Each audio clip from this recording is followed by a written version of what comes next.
안녕하세요 여러분. 오늘 밤 우리는 조용하고 어두운 우주로 여행을 떠나볼 겁니다. 그곳에서는 당신이 거의 살아남지 못할 겁니다. 진공 상태와 극심한 추위, 그리고 우주의 불가사의한 힘들이 당신을 아주 빠르게 소멸시킬 테니까요. 하지만 걱정 마세요. 오늘 밤의 여행은 그저 마음속의 여행일 뿐입니다. 우리는 편안하고 아늑한 침대 위에서 따뜻한 담요에 몸을 묶고 상상력만으로 그곳에 다다를 겁니다. 자, 편하게 시청하기 전에 잠시 시간을 내어 이 비디오에 좋아요를 누르고 구독해주세요. 하지만 진심으로 제가 하는 일을 좋아하신다면요. 지금 당신이 어디에 있고 시간이 몇 시인지 댓글로 남겨주시겠어요? 그러면 제가 알게 될 거예요. 이 이야기가 얼마나 멀리까지 퍼져나가고 있는지 말이죠. 자, 이제 눈을 감고 제 목소리에 귀를 기울여 보세요. 당신은 아무것도 없는 광활한 어둠 속에 떠 있습니다. 당신의 주변에는 먼지나 가스, 심지어 별빛조차도 없습니다. 오직 순수한 어둠만이 당신을 감싸고 있습니다. 당신의 발은 아주 미세한, 보이지 않는 알갱이들로 만들어진 강물에 잠겨 있습니다.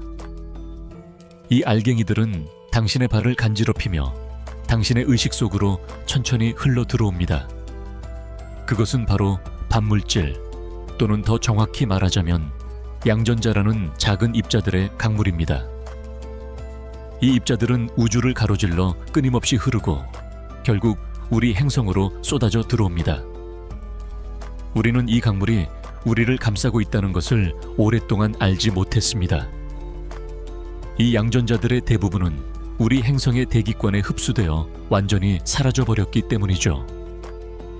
마치 수천 년 동안 당신의 발 아래에 흐르고 있는 강물을 알지 못했던 것처럼 말입니다. 하지만 이야기는 여기서 시작됩니다. 어느 날 우리는 고개를 들고 우리 행성의 경계를 넘어선 곳을 바라보기 시작했습니다. 그리고 2011년 국제 우주 정거장에 설치된 나사의 알파 자기 분광계 알파 magnetic spectrometer가 스위치를 켜는 순간 이 비밀스러운 강물의 존재가 드러나기 시작했죠. 그 장치는 그동안 아무도 보지 못했던 것을 보았습니다. 네, 바로 그 양전자들이었습니다. 이 미립자들의 존재는 예상된 것이었지만 그 장치가 발견한 엄청난 수는 아무도 예상하지 못했습니다. 그것은 마치 사막에서 모래 한 줌을 예상했는데 끝없이 펼쳐진 모래 폭풍을 만난 것과 같았습니다. 평범한 방사성 붕괴나 우주선과 같은 일반적인 원천으로는 도저히 설명할 수 없는 양이었죠. 그러니 질문은 자연스럽게 따라왔습니다. 대체 이 입자들은 어디에서 오는 걸까? 이 미스터리를 풀기 위해 우리는 또 다른 에너지 발견, 즉 1970년대에 처음 식별된 기묘한 감마선 안개인 개민가에 시선을 돌려야 했습니다. 이 신비한 감마 선호는 과연 무엇이며 왜 우리 행성에 쏟아지는 양전자들과 관련이 있을까요? 우리는 고대 신화에서 신들이 숨겨놓은 보물을 찾듯 이 우주의 미스터리를 천천히 파헤쳐 볼 겁니다. 개민가는 우리 밤하늘의 보물창고에 숨어있는 비밀스러운 열쇠와도 같습니다. 우리는 그 열쇠를 찾아내고 잠겨있던 문을 열어 그 안에 감춰진 놀라운 진실들을 마주하게 될 것입니다. 이 진실들은 때로는 아름답고 때로는 경이롭지만 항상 우리를 깊은 생각에 잠기게 할 것입니다. 개민가라는 이름 자체가 이미 시적인 의미를 담고 있습니다. 그것은 이탈리아 물리학자 조반니 비냐미가 1916년에 만들어낸 이름으로 쌍둥이 자리를 의미하는 제미니와 감마선을 의미하는 감마를 조합한 것이었습니다. 그러나 비냐미의 밀라노 사투리에서는 그것은 거기에 없다는 의미의 말장난이기도 했습니다. 참으로 적절한 이름이죠. 이 감마선 안개는 수십 년 동안 그 기원을 알 수 없는 채로 숨겨져 있었으니까요. 마치 어린 시절 숨바꼭질을 할 때 친구가 너무 잘 숨어서 영원히 찾을 수 없을 것 같았던 그 느낌과 비슷합니다. 하지만 우리는 포기하지 않았습니다. 우주라는 거대한 놀이터에서 우리는 그 숨겨진 보물을 찾아내기로 결심했습니다. 그것을 찾아내는 과정은 마치 아주 오래된 책의 페이지를 한 장씩 넘기는 것과 같았습니다. 1972년에 나사의 에사스2 위성은 이 감마선원의 존재를 처음 확인했지만 당시의 기술로는 그 근원을 우리 은하의 넓은 지역으로만 추적할 수 있을 뿐이었습니다. 그러니 그 방사선의 궁극적인 원천은 수십 년 동안 별들 사이에 숨겨져 있었습니다. 하지만 1983년 비냐미와 그의 팀은 아인슈타인 X선 위성을 이용해 계민가에서 나오는 미약한 X선 신호를 발견하며 드디어 큰 돌파구를 마련했습니다. 이것은 그들의 수색 범위를 좁히는 데 도움이 되었고 그들은 계민가에 숨겨진 장소에 점점 더 가까이 다가가고 있었습니다. 그러나 여전히 가장 중요한 질문, 그것은 대체 무엇인가에 대한 답은 얻지 못했습니다. 천문학자들은 그저 모호한 추측만을 내놓을 수 있을 뿐이었죠.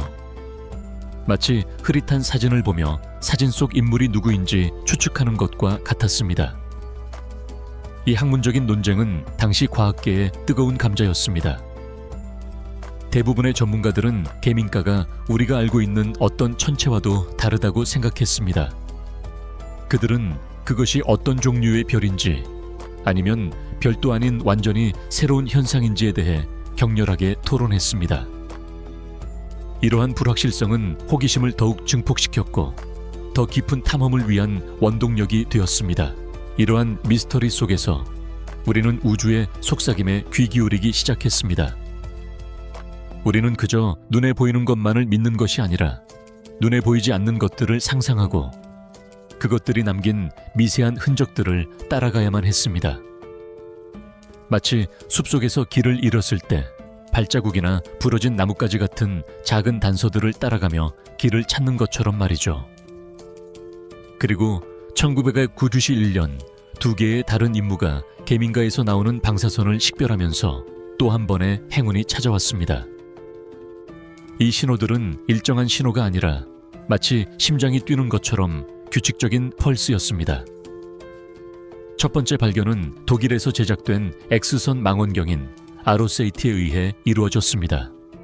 아로세이트는 계민가에서 나오는 X선 신호에서 펄스를 처음으로 확인했고 곧이어 나사의 컴퓨턴 감마선 관측소 위성에 탑재된 EGR@ 망원경도 감마선 파장에서 이 펄스를 확인했습니다. 이 보완적인 관측은 X선과 감마선이 모두 계민가에서 온 것임을 증명했을 뿐만 아니라 처음으로 계민가가 무엇인지에 대한 답을 제시했습니다. 안녕하세요 여러분. 오늘 밤 우리는 지난 시간의 이야기, 즉 우리가 발견한 기묘한 감마선 안개, 계민가에 대해 계속해서 탐험할 것입니다. 우리는 이 신비한 존재가 규칙적인 펄스를 내뿜는다는 것을 알게 되었죠. 마치 우주의 심장 박동처럼 말입니다. 이 심장 박동의 주기는 0.37초, 즉 초당 4번 이상 깜박이는 속도였습니다. 이 발견은 계민가가 펄서라는 것을 증명했습니다. 펄서란 무엇일까요?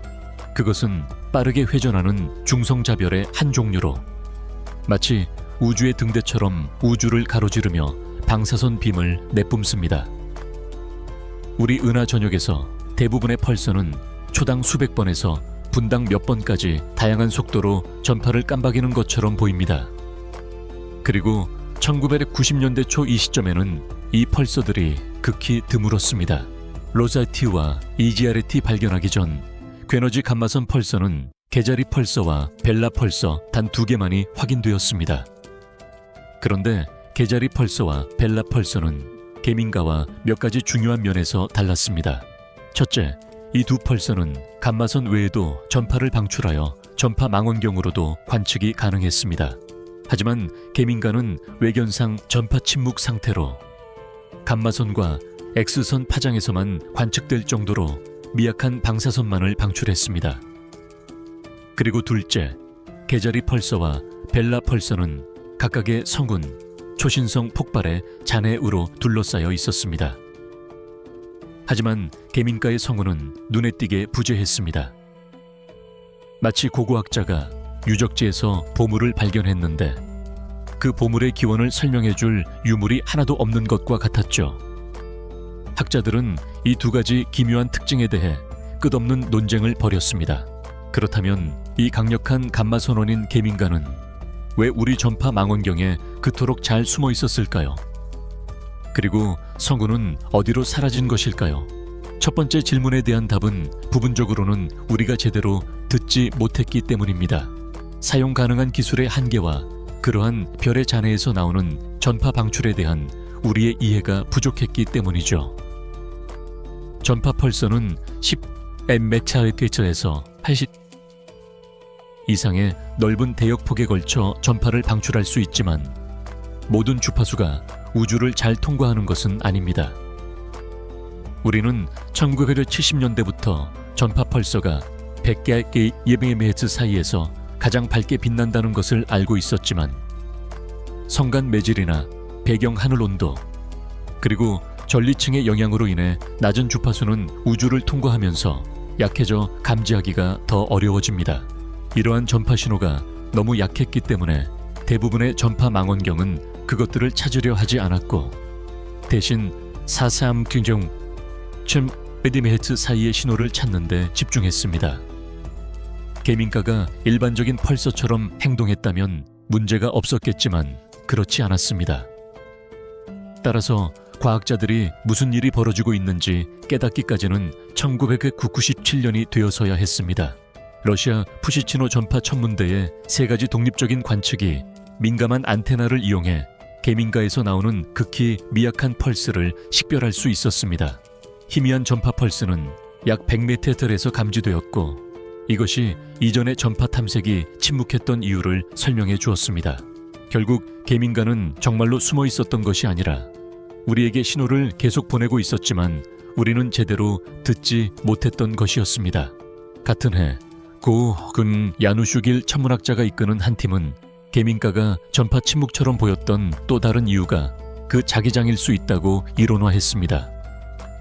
모델들은 전파가 펄서의 자기권 내에서 흡수되거나 굴절되어 100mHz 부근의 약한 펄스만 감지될 수 있도록 남겨졌음을 보여주었습니다. 이는 대부분의 망원경이 사용하는 높은 전파 대역에서는 사실상 조용하게 만드는 효과를 냈습니다. 계민가가 펄서, 특히 감마선 펄서임을 확인한 것은 큰 의미가 있었습니다. 사실 계민가의 출력 중 99%는 감마선 범위에 있으며 이는 우리 은하 전체에서 가장 밝은 감마 선원 중 하나입니다. 밝혀진 바에 따르면 계민가는 약 35만 년 전 우리 태양보다 몇 배 더 무거운 별이 폭발한 후 남은 잔해였습니다.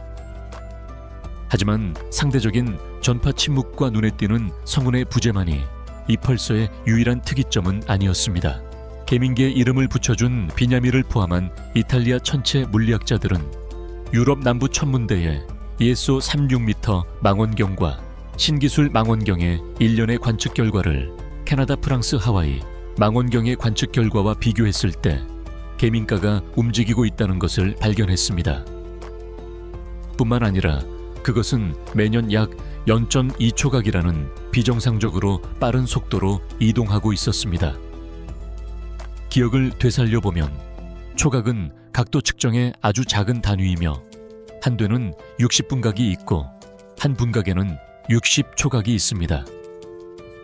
이 초각은 지구에서의 우리의 관점에서 하늘을 가로지르는 물체의 움직임을 이야기할 때 천문학에서 흔히 사용되는 단위입니다. 달의 궤도 주위에 원을 그린다고 상상해 보세요. 그 원형 경로에는 360도가 있습니다. 낮이든 밤이든 수평선이 가려지지 않는다고 가정하면 당신은 하늘의 약 180도를 볼 수 있고 수평선에서 천정까지는 90도입니다. 팔을 쭉 뻗고 새끼손가락을 내밀고 한쪽 눈을 감으면 새끼손가락 끝이 하늘의 약 1도를 가립니다. 다음번에 맑은 밤에 밖으로 나가 이것을 시도해 보세요. 당신의 새끼손가락이 달을 가릴 수 있는지 보세요. 가릴 수 있을 겁니다. 왜냐하면 달은 밤하늘에서 약 0.5도, 즉 약 31분각만을 차지하기 때문입니다. 계민가가 매년 0.2초각을 우리 하늘을 가로질러 이동한다는 것이 별것 아닌 것처럼 들릴 수 있지만 지구에서의 우리의 관점에서 볼 때 일반적인 별은 매년 몇 천분의 1 초각밖에 움직이지 않습니다. 하지만 우리로부터 800광년 떨어져 있음에도 불구하고 계민가는 불과 1만 년 남짓한 기간에 우리 하늘을 가로질러 달의 겉보기 지름에 해당하는 30분각을 이동할 것입니다. 다시 말해 이 죽은 별은 초당 거의 210km의 속도로 은하를 질주하고 있습니다. 쌍둥이 자리와 살쾡이 자리의 경계를 향해 나아가고 있으며 현재의 이동 속도로 볼 때 계민가는 앞으로 50만 년 동안 쌍둥이 자리에 머무를 것입니다. 하지만 그 이후에는 새로운 이름이 필요할지도 모릅니다. 그러나 이 신비한 펄서는 더 기묘해집니다. 과학자들이 발견하려 했던 또 다른 특징을 만들어내는 데 도움이 되는 것은 바로 그 엄청난 속도입니다. 우주를 맹렬하게 질주하면서 계민가는 하늘을 가로질러 3조 킬로미터에 이르는 두 개의 유령 같은 X선 꼬리를 남깁니다. 앞서 논의했듯이 이 빠르게 움직이는 펄서가 거의 전파 침묵 상태임에도 불구하고 감마선과 X선 파장에서는 확실히 조용하지 않습니다. 1999년 ESA의 X선 다중반사위성 XMM 뉴턴이 이 X선 우주를 더 깊이 들여다보기 위해 발사되었고 4년 후 파트리치아 카라버가 이끄는 팀은 이 혜성 같은 X선 흔적들을 발견했습니다. 그것들의 모양과 밝기는 계민가의 움직임과 펄서로서의 회전에 의해 만들어진 충격파로 부분적으로 설명됩니다. 하지만 그것들은 또한 또 다른 속성을 드러냅니다. 계민가의 거대한 질량 말입니다. 직경이 2430km에 불과한 계민가는 극도로 밀도가 높으며 우리 태양 질량의 약 1.5배에 달하는 질량을 포함하고 있습니다. 이를 이해하기 쉽게 말하자면 만약 당신이 중성차별 물질을 한 찻숟가락만큼 가지고 있다면 그것은 약 40억 톤, 즉 엠파이어 스테이트 빌딩 알만 개만큼의 무게가 나갈 것입니다. 안녕하세요 여러분. 우리가 잠시 여행을 멈추었던 그곳 우주에서 가장 밀도가 높은 존재 중 하나인 계민가 펄서의 곁으로 다시 돌아왔습니다. 지난 시간 우리는 이 별이 얼마나 빠른 속도로 움직이고 있으며 그로 인해 어떤 흔적을 남기는지에 대해 이야기했죠. 이제 그 이야기는 더욱 깊고 신비로운 차원으로 들어갈 것입니다.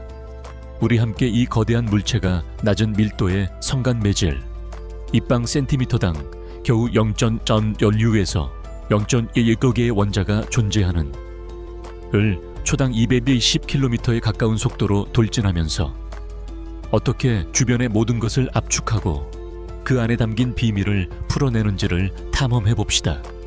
이 움직임은 마치 거대한 배가 잔잔한 물 위를 미끄러져 가면서 물결을 일으키는 것과 같습니다. 하지만 이 배는 우리 태양보다 더 무겁고 그 물결은 극도로 높은 에너지의 X선으로 만들어져 있죠.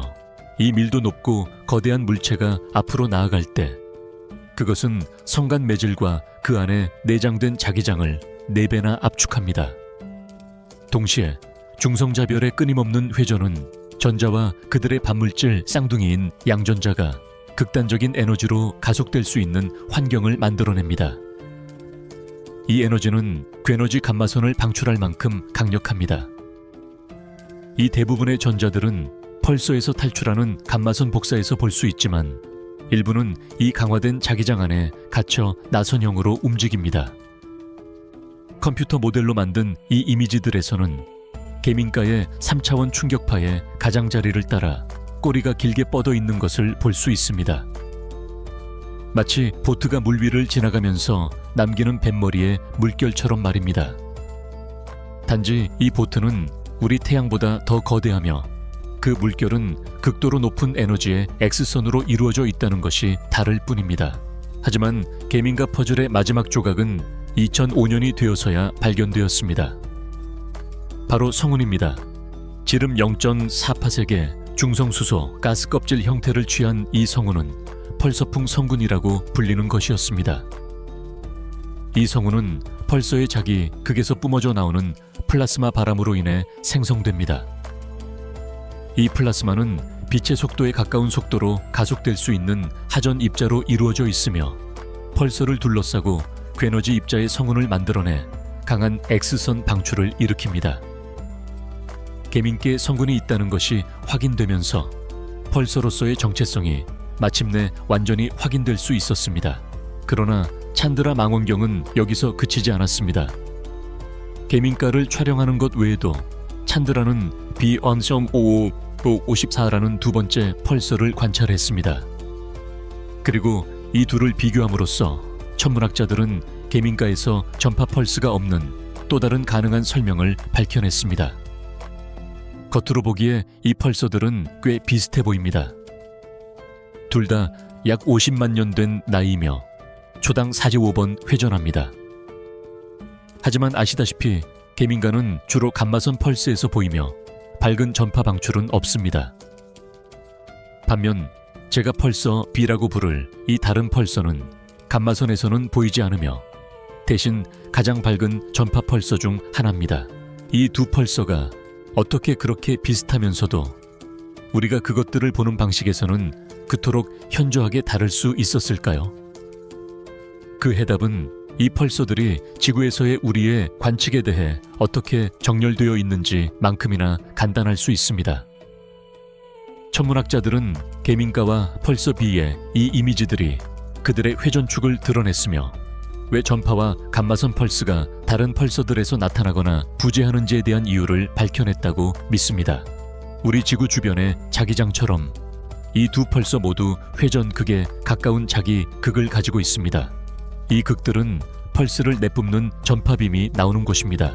이것을 모델링으로 설명해 볼 수 있습니다. 작은 폼볼을 중간으로 꿰뚫는 꼬챙이를 생각해 보세요. 폼볼은 펄서이고 극에서 나오는 전파빔은 양쪽 끝에서 나오는 나무 꼬챙이로 나타낼 수 있습니다. 꼬챙이를 중심으로 공을 회전시키면 가운데에 적도가 생깁니다. 회전 적도를 따라 감마 선원을 나타내기 위해 종이 접시에 구멍을 뚫고 폼볼에 꽉 끼워 넣을 수 있습니다. 이제 당신은 적도에서 모든 방향으로 감마선이 뿜어져 나오는 원반을 갖게 된 것입니다. 계민가에서 종이 접시의 가장자리가 우리를 향하고 있습니다. 즉, 감마선이 지구로 향하고 있다는 뜻입니다.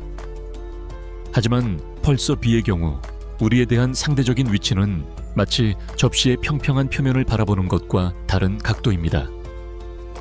감마선은 우리의 시선의 수직으로 움직이며 따라서 지구를 비껴갑니다.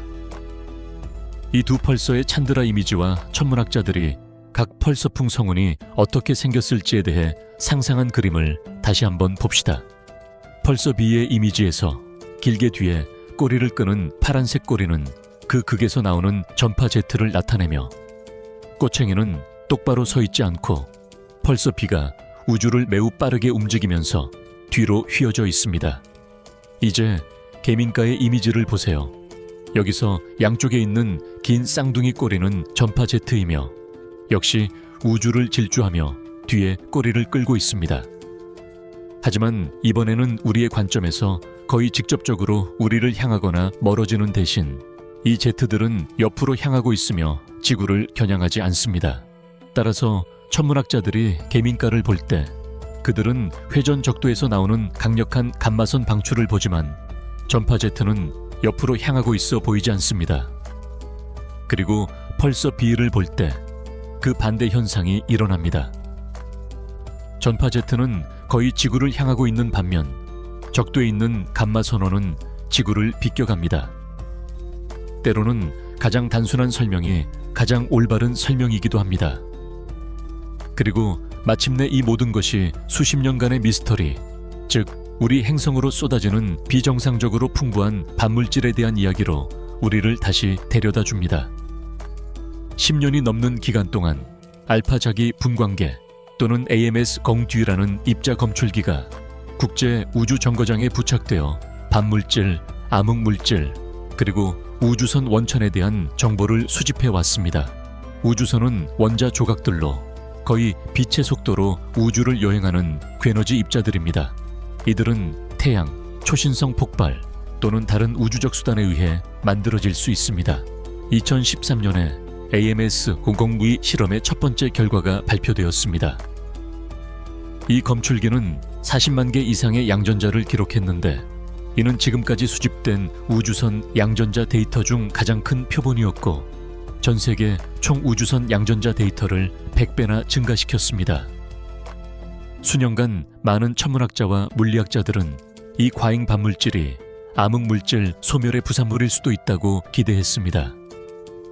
결국 암흑물질은 우주의 약 20트리트를 차지할 수 있지만 우리는 여전히 그것이 무엇인지 모릅니다.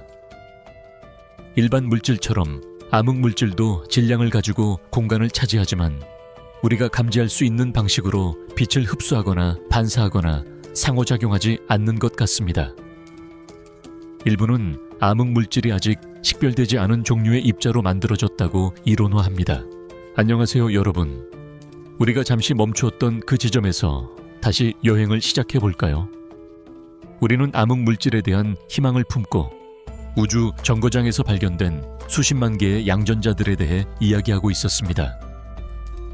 하지만 이 희망은 과학자들의 탐구가 깊어질수록 점점 옅어졌습니다. 더 많은 데이터가 분석될수록 이 양전자들의 가장 유력한 원천이 펄서라는 사실이 점점 더 명확해졌기 때문입니다. 천체 물리학자들은 오랫동안 이 가설을 의심했지만 2017년이 되어서야 비로소 증거가 나타나기 시작했습니다.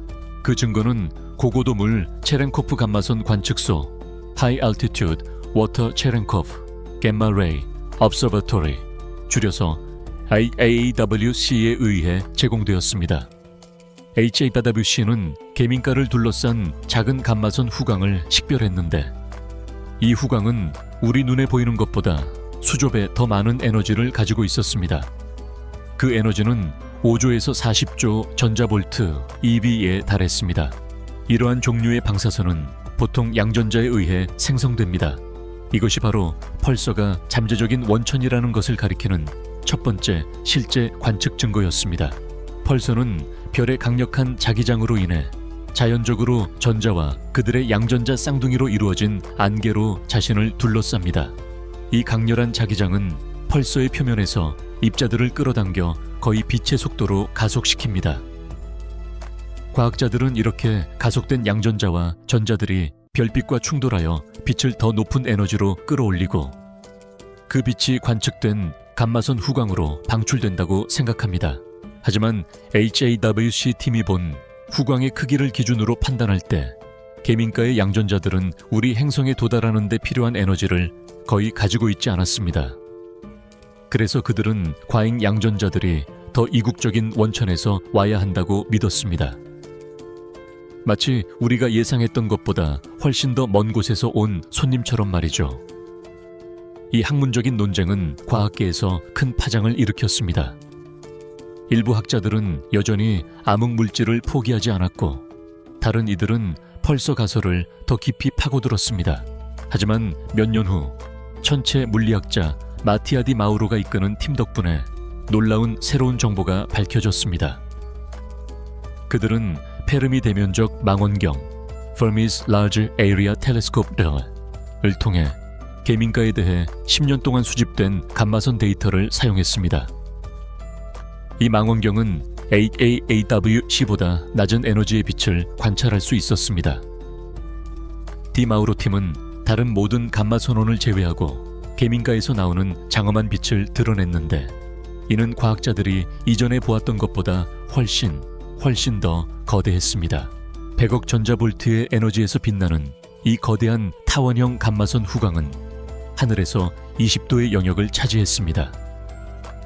이것은 북두칠성 별자리가 차지하는 면적과 비슷합니다. 그리고 그게 전부가 아닙니다. 낮은 에너지에서는 감마선 빛이 훨씬 더 거대했습니다. 만약 우리가 맨눈으로 그것을 볼 수 있었다면 계민가의 감마선 빛은 우리 하늘을 지배하며 보름달보다 40배나 더 큰 면적을 덮었을 것입니다. 이 새로운 정보를 통해 천체 물리학자들은 계민가의 후광 크기가 이 하나의 펄서만으로도 지구 근처에서 감지된 과잉 양전자의 20%를 설명할 수 있다는 것을 발견했습니다. 이것은 엄청난 깨달음이었습니다. 왜냐하면 일단 이 하나의 펄서가 양전자의 원천임을 확인한 후에는 나머지 과잉 반물질에 대한 가장 유력한 용의자가 다른 펄서들이라고 상상하는 것은 무리가 아니었기 때문입니다.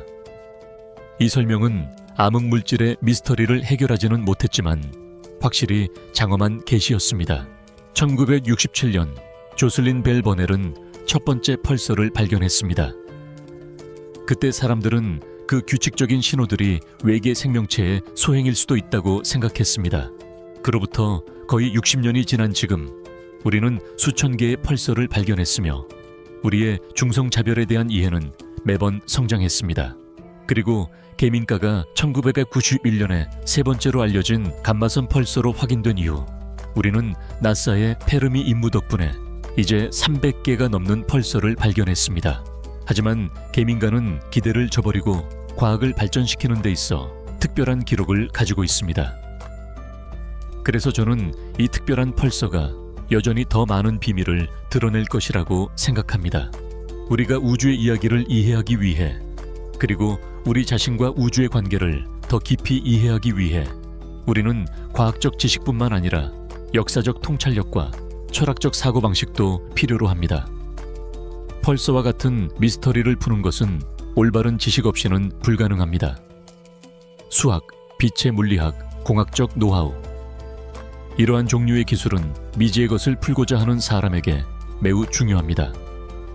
하지만 때로는 이러한 스템 과목에 능숙해지는 것이 조금 벅차게 느껴질 수 있습니다. 특히 녹슬었다고 느낄 때는 더욱 그렇습니다. 그러나 걱정 마세요. 당신에게는 올바른 스승이 필요합니다. 안녕하세요, 여러분. 우리가 잠시 멈추었던 그곳, 우주에서 가장 밀도가 높은 존재 중 하나인 계민가 펄서의 곁으로 다시 돌아왔습니다. 지난 시간 우리는 이 별이 얼마나 빠른 속도로 움직이고 있으며 그로 인해 어떤 흔적을 남기는지에 대해 이야기했죠. 이제 그 이야기는 더욱 깊고 신비로운 차원으로 들어갈 것입니다. 우리 함께 이 거대한 물체가 낮은 밀도의 성간 매질, 입방 센티미터당 겨우 0.0.6에서 0.16개의 원자가 존재하는 을 초당 220km에 가까운 속도로 돌진하면서 어떻게 주변의 모든 것을 압축하고 그 안에 담긴 비밀을 풀어내는지를 탐험해 봅시다. 이 움직임은 마치 거대한 배가 잔잔한 물 위를 미끄러져 가면서 물결을 일으키는 것과 같습니다. 하지만 이 배는 우리 태양보다 더 무겁고 그 물결은 극도로 높은 에너지의 X선으로 만들어져 있죠. 이 밀도 높고 거대한 물체가 앞으로 나아갈 때 그것은 성간 매질과 그 안에 내장된 자기장을 4배나 압축합니다. 동시에 중성자별의 끊임없는 회전은 전자와 그들의 반물질 쌍둥이인 양전자가 극단적인 에너지로 가속될 수 있는 환경을 만들어냅니다. 이 에너지는 괴너지 감마선을 방출할 만큼 강력합니다. 이 대부분의 전자들은 펄서에서 탈출하는 감마선 복사에서 볼 수 있지만 일부는 이 강화된 자기장 안에 갇혀 나선형으로 움직입니다. 컴퓨터 모델로 만든 이 이미지들에서는 계민가의 3차원 충격파의 가장자리를 따라 꼬리가 길게 뻗어 있는 것을 볼 수 있습니다. 마치 보트가 물 위를 지나가면서 남기는 뱃머리의 물결처럼 말입니다. 단지 이 보트는 우리 태양보다 더 거대하며 그 물결은 극도로 높은 에너지의 X선으로 이루어져 있다는 것이 다를 뿐입니다. 하지만 계민가 퍼즐의 마지막 조각은 2005년이 되어서야 발견되었습니다. 바로 성운입니다. 지름 0.4파섹의 중성수소 가스 껍질 형태를 취한 이 성운은 펄서풍 성운이라고 불리는 것이었습니다. 이 성운은 펄서의 자기 극에서 뿜어져 나오는 플라스마 바람으로 인해 생성됩니다. 이 플라스마는 빛의 속도에 가까운 속도로 가속될 수 있는 하전 입자로 이루어져 있으며 펄서를 둘러싸고 괴너지 입자의 성운을 만들어내 강한 X선 방출을 일으킵니다. 계민께 성운이 있다는 것이 확인되면서 펄서로서의 정체성이 마침내 완전히 확인될 수 있었습니다. 그러나 찬드라 망원경은 여기서 그치지 않았습니다. 개민가를 촬영하는 것 외에도 찬드라는 비아무오 볼조슈사라는 두 번째 펄서를 관찰했습니다. 그리고 이 둘을 비교함으로써 천문학자들은 개민가에서 전파 펄스가 없는 또 다른 가능한 설명을 밝혀냈습니다. 겉으로 보기에 이 펄서들은 꽤 비슷해 보입니다. 둘 다 약 50만 년 된 나이며 초당 425번 회전합니다. 하지만 아시다시피 개민가는 주로 감마선 펄스에서 보이며 밝은 전파 방출은 없습니다.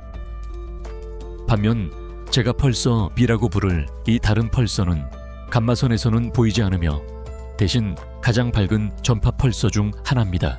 이 두 펄서가 어떻게 그렇게 비슷하면서도 우리가 그것들을 보는 방식에서는 그토록 현저하게 다를 수 있었을까요?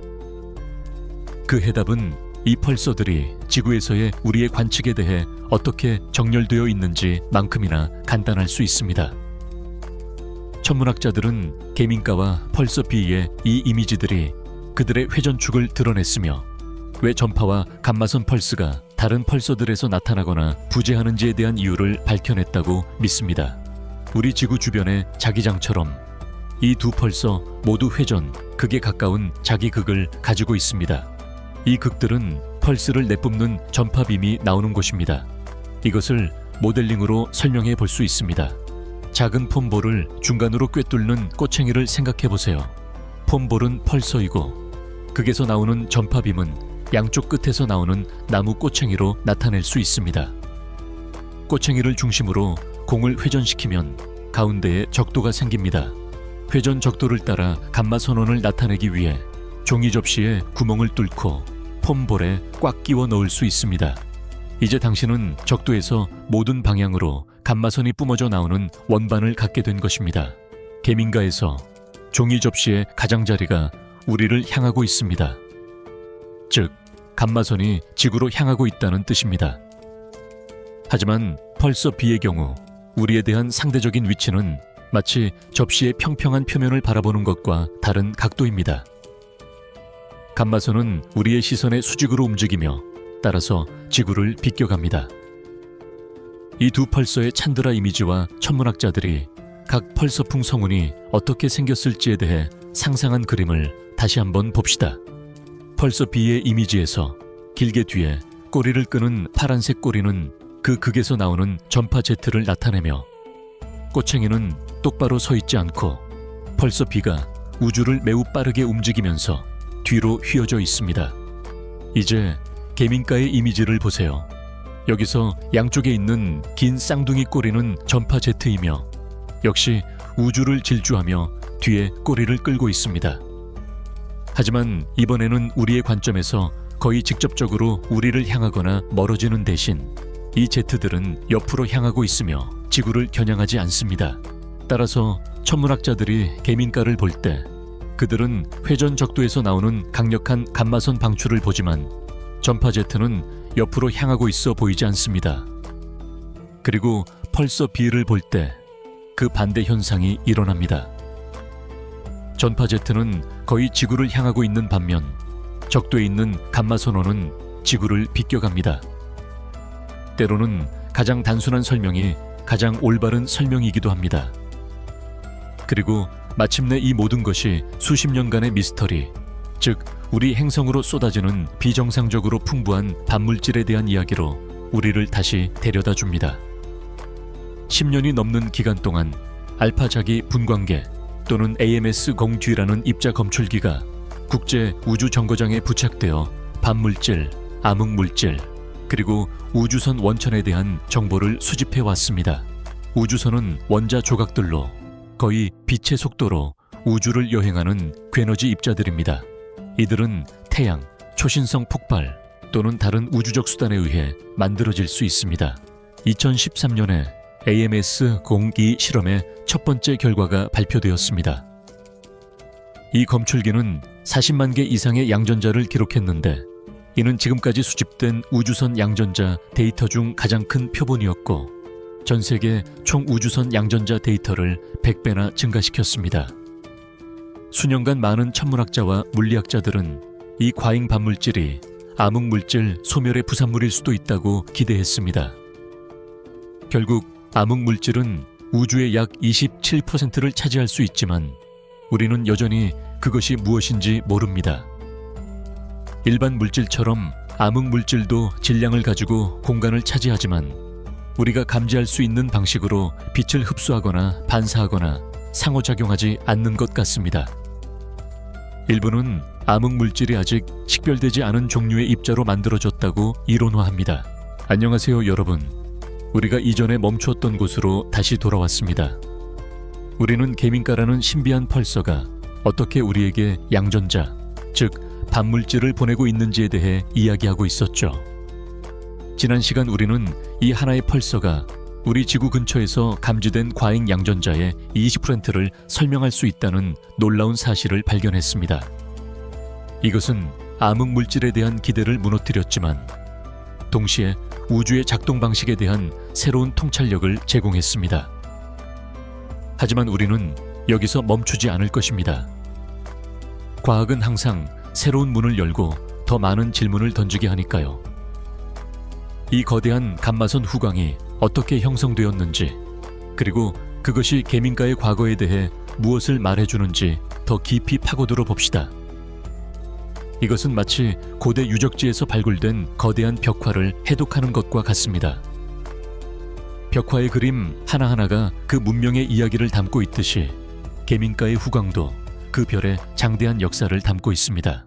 이전에 언급했듯이 펄서는 별의 강력한 자기장으로 인해 자신을 둘러싼 전자와 양전자 안개를 만들어냅니다. 이 입자들은 펄서의 표면에서 끌려나와 빛의 속도에 가까운 속도로 가속됩니다. 이 가속된 입자들은 우주 공간을 가득 채운 별빛과 충돌합니다. 이 충돌은 입자들에게 에너지를 전달하고 그 결과 빛의 에너지를 더 높은 에너지로 끌어올립니다. 이렇게 에너지를 얻은 빛이 바로 우리가 감마선 후광으로 관측하는 것입니다. 마치 아주 빠른 속도로 던져진 야구공이 정지해 있는 공을 때리면 그 정지해 있던 공이 엄청난 속도로 날아가는 것과 비슷합니다. 하지만 이 과정은 단순히 입자들의 충돌로 끝나는 것이 아닙니다. 계민가는 수십만 년 동안 우주를 여행해 왔습니다. 이 긴 여행 동안 그 별은 끊임없이 입자들을 뿜어냈고 이 입자들은 주변의 성간 매질과 상호작용했습니다. 이 상호작용은 후광의 모양과 크기를 결정짓는 중요한 요소가 됩니다. 디 마우로 팀의 연구는 계민가의 후광이 단순히 원형이 아니라 길쭉한 타원형이라는 것을 보여주었습니다. 이것은 계민가가 그 거대한 속도로 우주를 가로지르며 만들어낸 흔적입니다.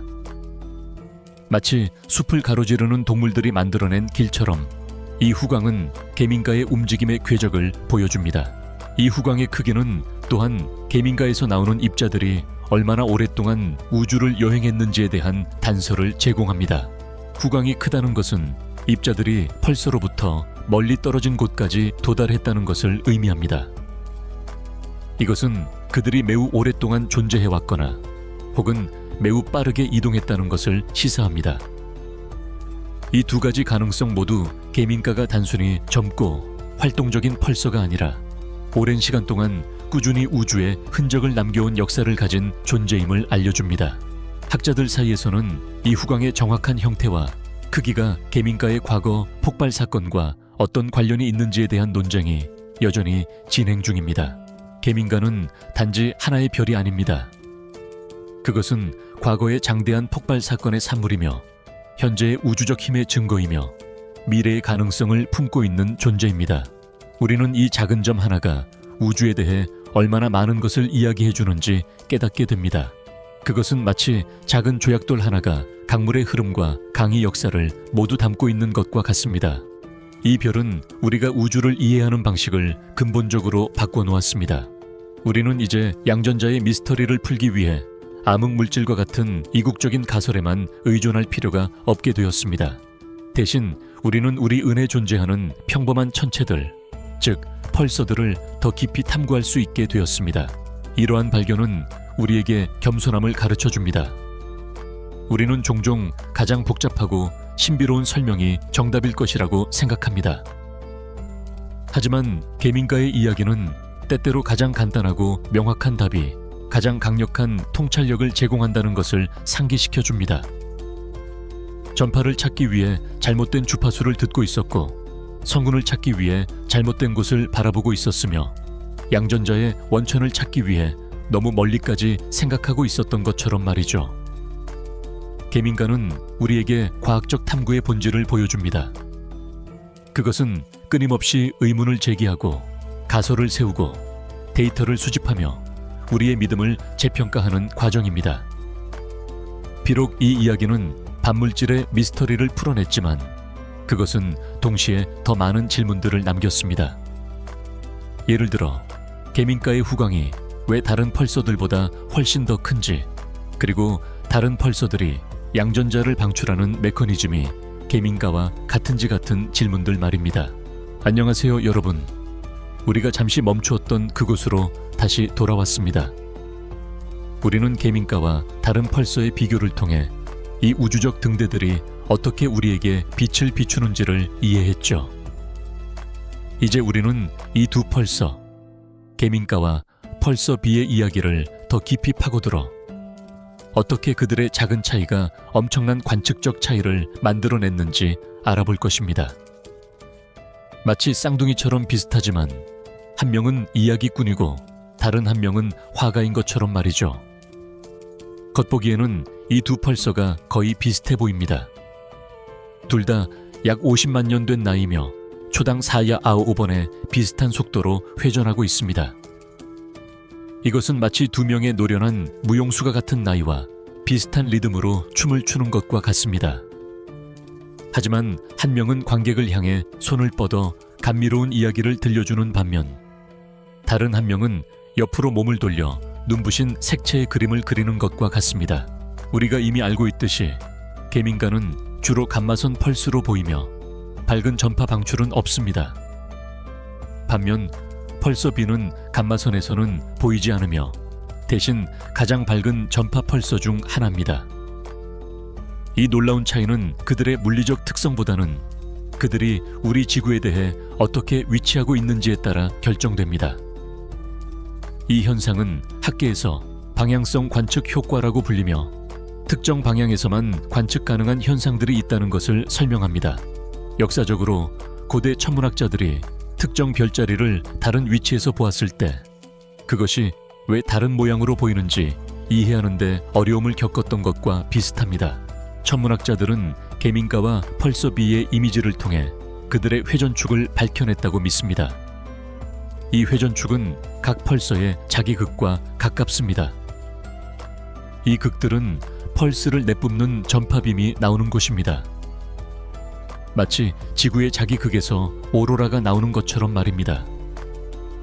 펄서 B의 경우 그들의 전파빔이 거의 우리를 향하고 있어 우리는 그들의 빛나는 그림을 직접 볼 수 있습니다. 반면 계민가의 전파빔은 옆으로 향하고 있어 우리는 그 그림을 놓칩니다. 그 대신 우리는 계민가의 감마선 방출을 보게 됩니다. 이 감마선은 펄서의 회전 적도, 즉 원반에서 방출됩니다. 이 원반은 모든 방향으로 빛을 뿜어냅니다. 우리에게는 마치 무용수가 옆으로 몸을 돌려 손을 뻗는 동작에서 나오는 빛처럼 보입니다.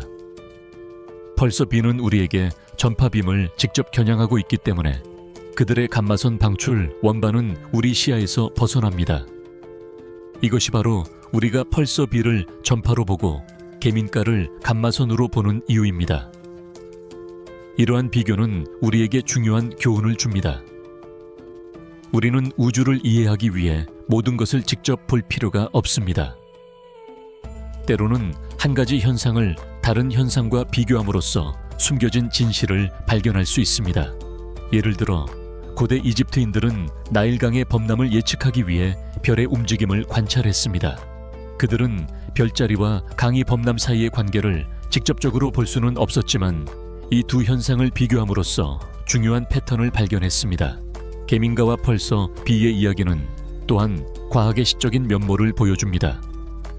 이 두 별은 같은 재료로 만들어졌고 같은 춤을 추고 있지만 우연한 위치의 차이로 인해 우리에게 완전히 다른 이야기를 들려줍니다. 한 별은 이야기꾼의 역할을 맡아 빛의 시를 속삭이고 다른 한 별은 화가의 역할을 맡아 우주의 그림을 그립니다. 그리고 우리는 이 두 예술가의 작품을 모두 감상하며 우주라는 갤러리의 깊이를 이해하게 됩니다.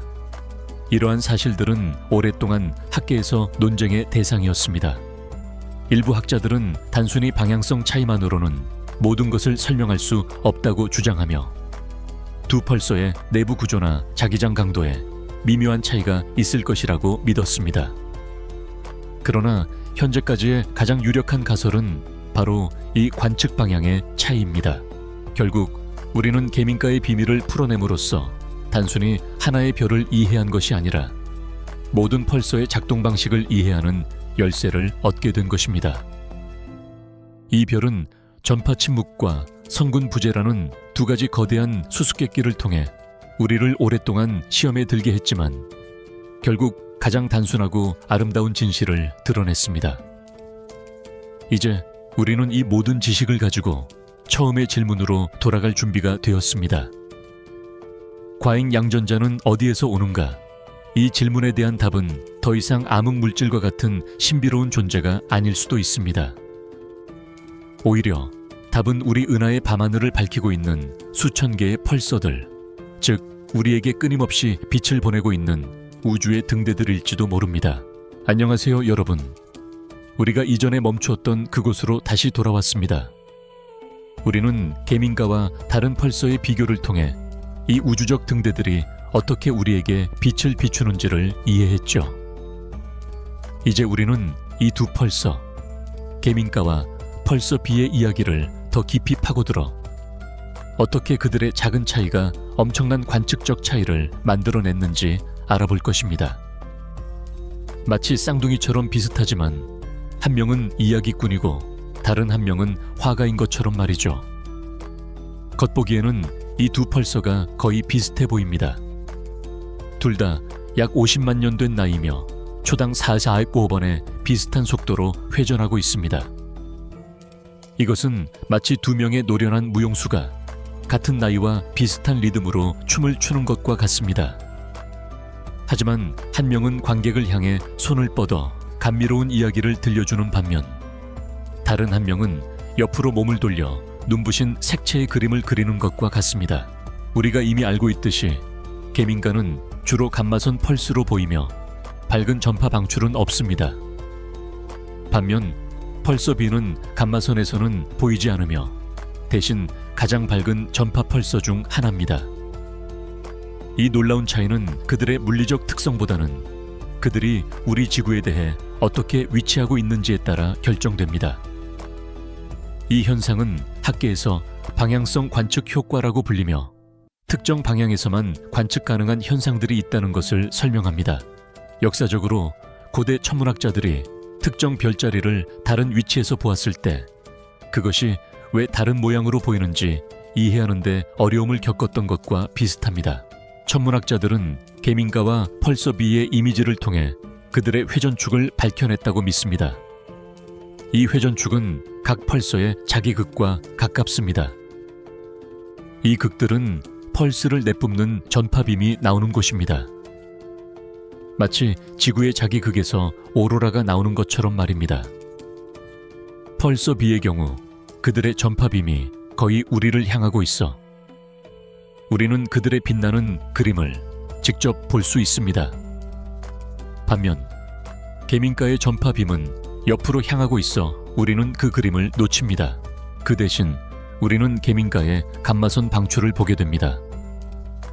이 감마선은 펄서의 회전 적도, 즉 원반에서 방출됩니다.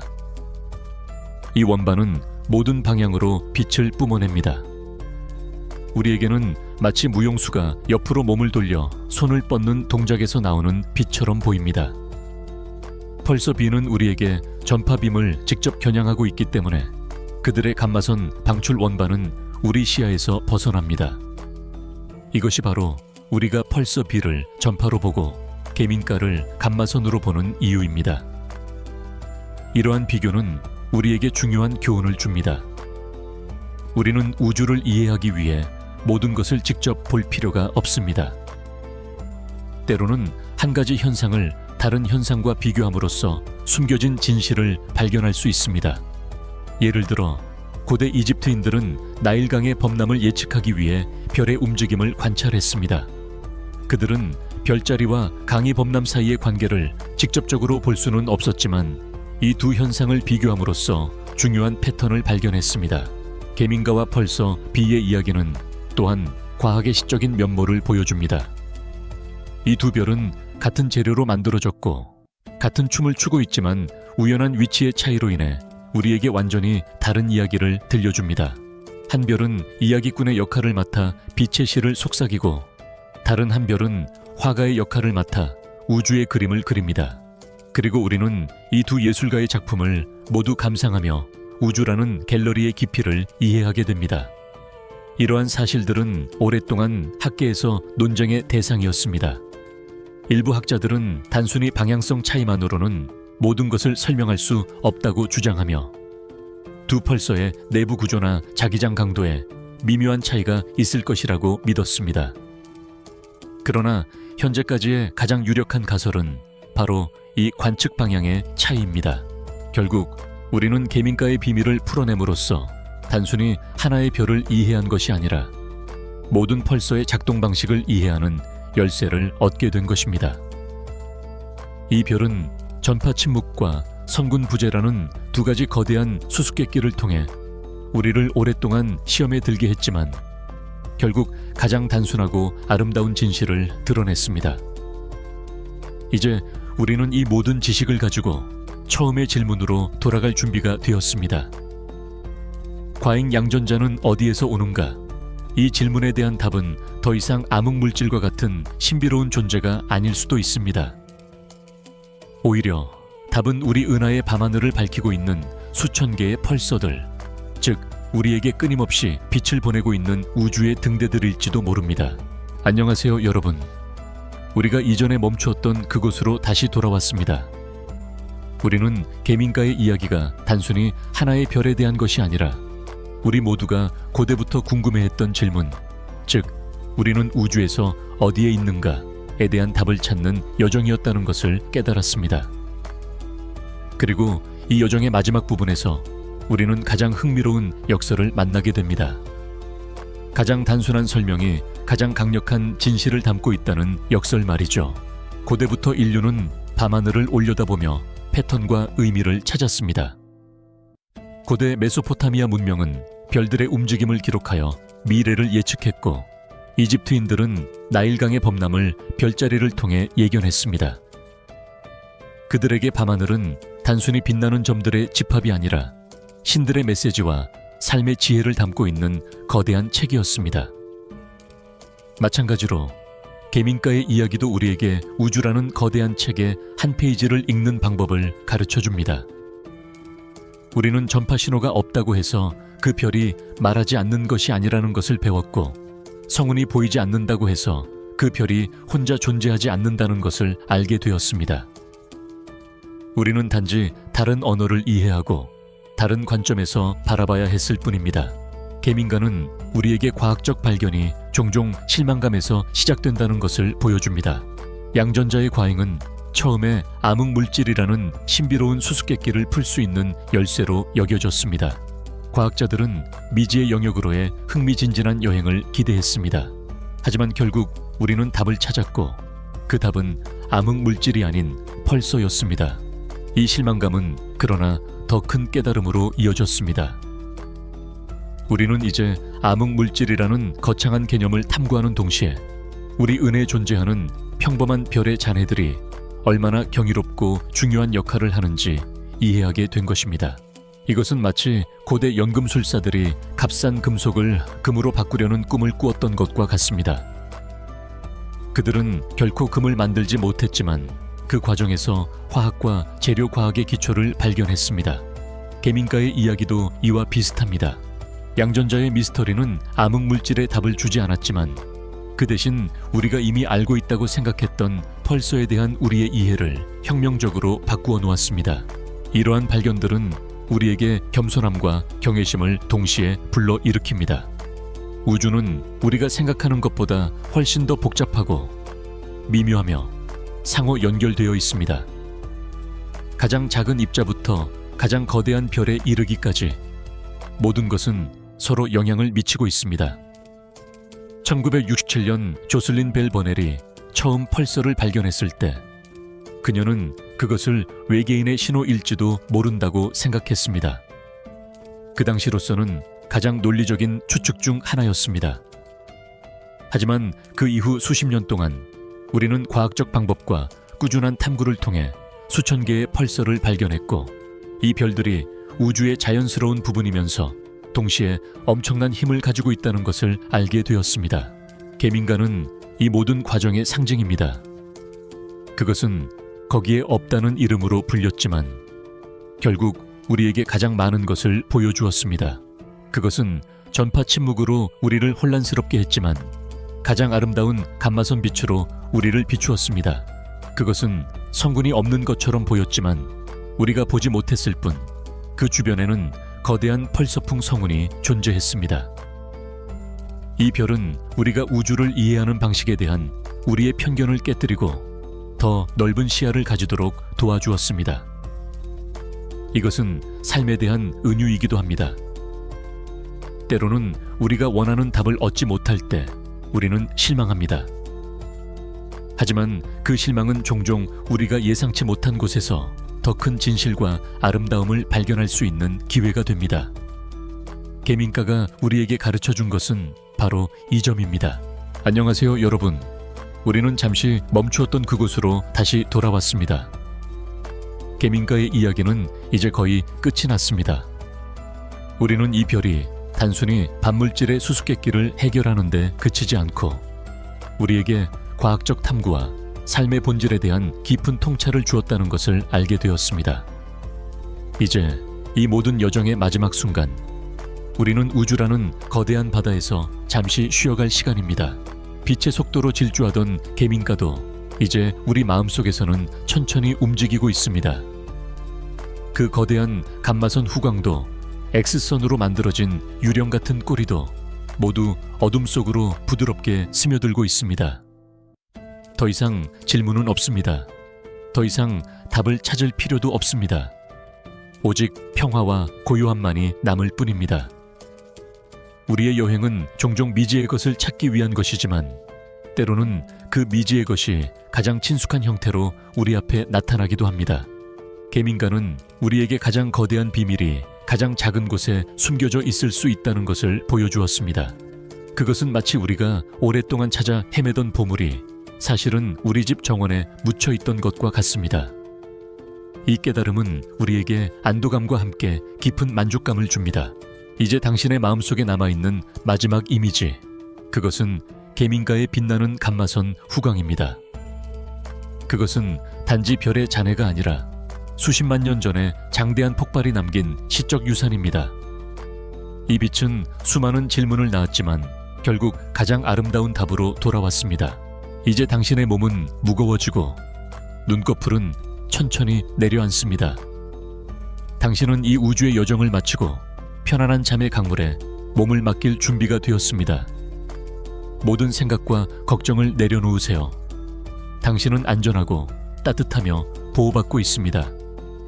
우주는 당신의 가장 안전한 피난처입니다. 이 밤, 계민가의 빛이 당신의 꿈을 부드럽게 감싸 안아주기를 바랍니다. 당신이 편안하고 깊은 잠에 들기를 바랍니다. 모든 것이 괜찮습니다.